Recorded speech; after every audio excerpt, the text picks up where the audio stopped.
बिछड़ के हमसे दूरी कर गई।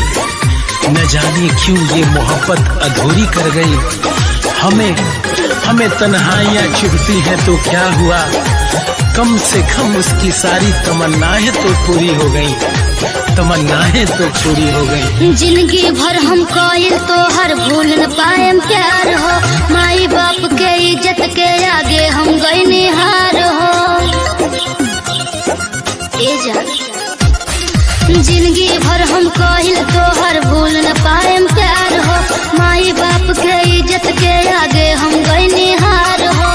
कसम खा तू कहीं तहर नाम न धरे, कसम खा तू कहीं तहर नाम न धरे। ए जान प्यार कइले बानी ऐसन काम ना करे, रानी तोहर नाम बदनाम ना करे। प्यार कइले बानी ऐसन काम ना करे, रानी तोहर नाम बदनाम ना करे।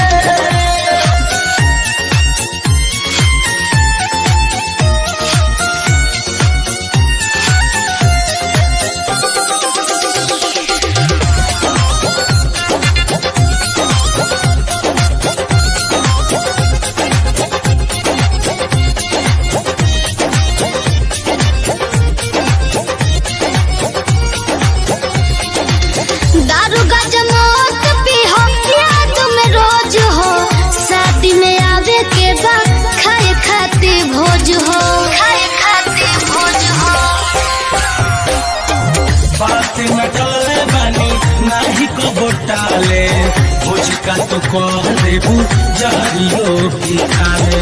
इज्जत जाई तो हम जिंदा न रहे, इज्जत जाई तो हम जिंदा न रहे। चुप पगली, प्यार कइले बानी ऐसन काम ना करे, रानी तोहर नाम बदनाम ना करे। प्यार कइले बानी ऐसन काम ना करे, रानी तोहर नाम बदनाम ना करे।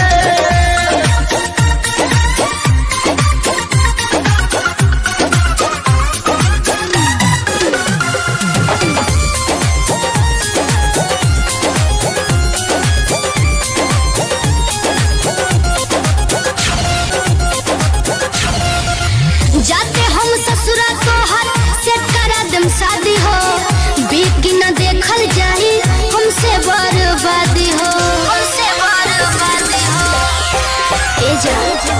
दूसरा के नाम के तो हर सिंदूर हो, जियते दिलवा नहीं करी मंजूर हो। कैसे शिकारी संगे डोली चढ़े, कैसे शिकारी संगे डोली चढ़े, डोली चढ़े। प्यार कइले बानी ऐसन काम ना करे, रानी तोहर नाम बदनाम ना करे। प्यार कइले बानी ऐसन काम ना करे, रानी तोहर नाम बदनाम ना करे। जिंदगी भर हम कोयल तोहर भूल न पाएम प्यार हो, माई बाप के इज्जत के आगे हम गए निहार हो। कसम खा तू कहीं तहर नाम न धरे, कसम खा तू कहीं तहर नाम न धरे। प्यार कइले बानी ऐसन काम ना करे, रानी तोहर नाम बदनाम ना करे। प्यार कइले बानी ऐसन काम ना करे, रानी तोहर नाम बदनाम ना करे। अब का पूछता रुजा।